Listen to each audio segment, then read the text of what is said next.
The other day, I was approached by an athlete who's been stuck at the same time for almost 2 years. Strong, explosive, dedicated, but no actual speed development. So we sat down on Zoom. All right, I broke down the four true mechanisms of speed. And it's really the only four ways experientially as a sprinter you can get faster. And for him, that framework was life changing. So today in this video, I want to give you that exact same breakdown. The athlete was strong, dedicated, and disciplined, but he didn't have this framework. So if you're trying to get faster and you've been doing random workouts and praying for a PR, or you're copying drills from random online coaches, hoping that something magically works, this video is for you. But before we get into that four, I'm a big proponent of proof, right? So I want to let you guys know exactly why my perspective matters. My name is Lawrence L. Johnson. I'm a professional sprinter, multiple time All-American, and a former dual sport D1 athlete in track and football. And this year I placed ninth at the USA Championships and ran my first wind-aided sub-10 performance. And here's the proof behind what I teach. Every athlete who's trained with me for at least 6 months on a one-to-one basis has set a new personal record either on the track or in one of our speed testing metrics, so results don't lie. And let me walk you through what I call the core four of sprinting that I use on myself and every athlete I coach. Let's get into it.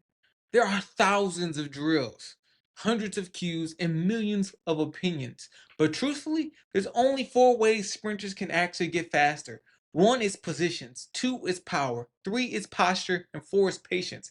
Everything else is just noise. And these four levers determine every sprint breakthrough you will ever have. Whether you're trying to break 12, break 11, break sub 7, or run sub 10. I've trained and competed inside of all four of these categories. And I've coached athletes who are elite in one and weak in the other.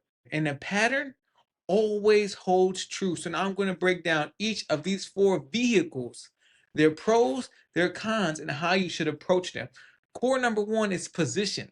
Positions are the foundations of speed. This is your shin angles, your foot location, your foot strike, your front side mechanics, your hip projection, your timing.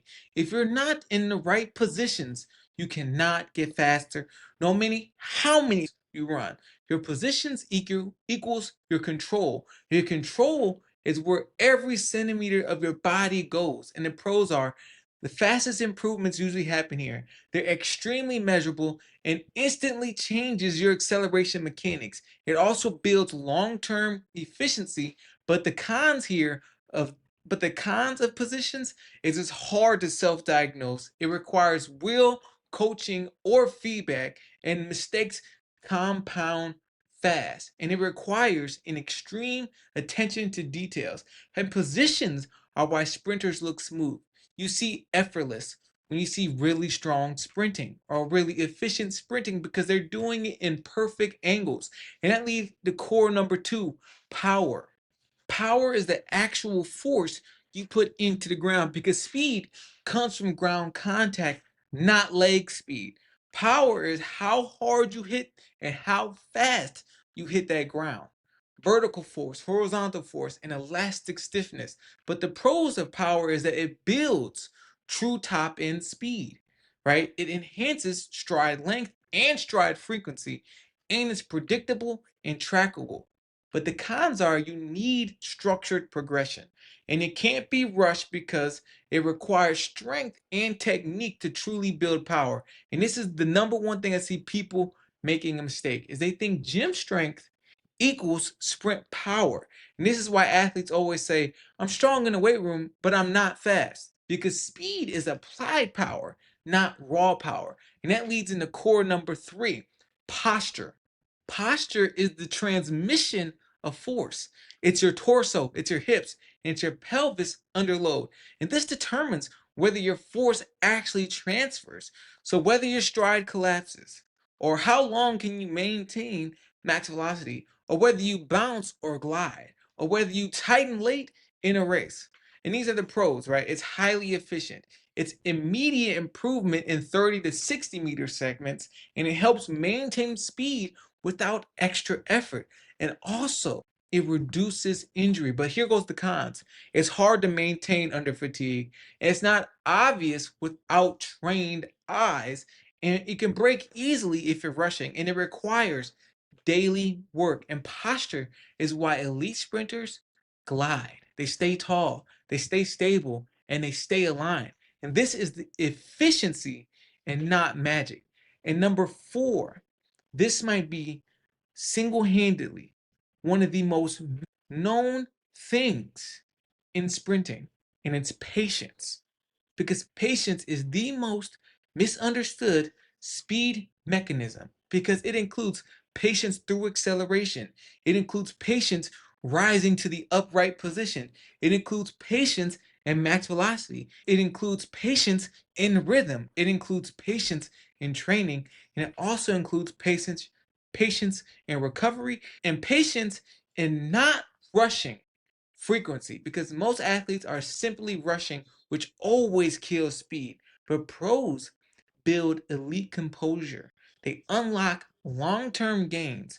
They prevent deceleration, and they help maintain mechanics under fatigue. But here goes the cons.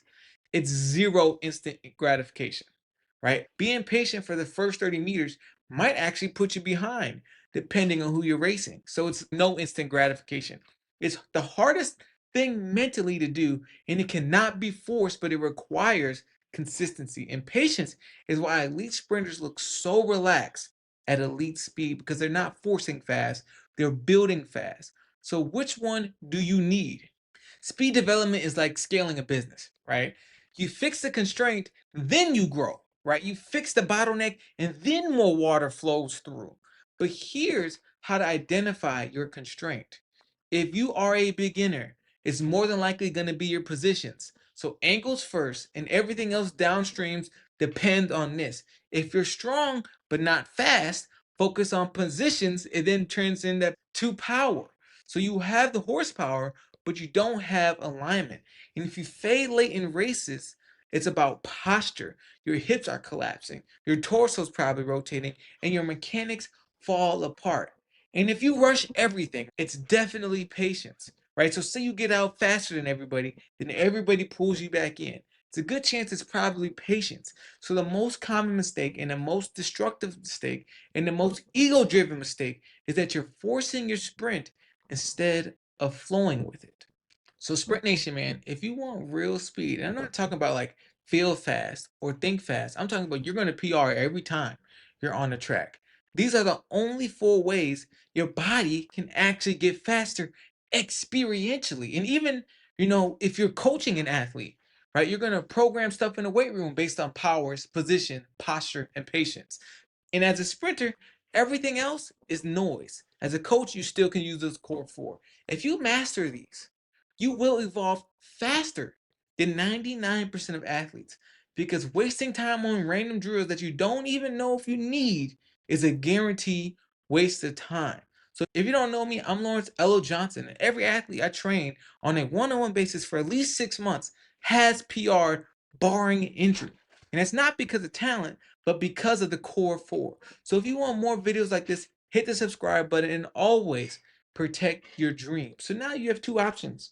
You can be like the 99% of people who receive value from this video, implement it on a track and get better, but don't take the next step and do it over time.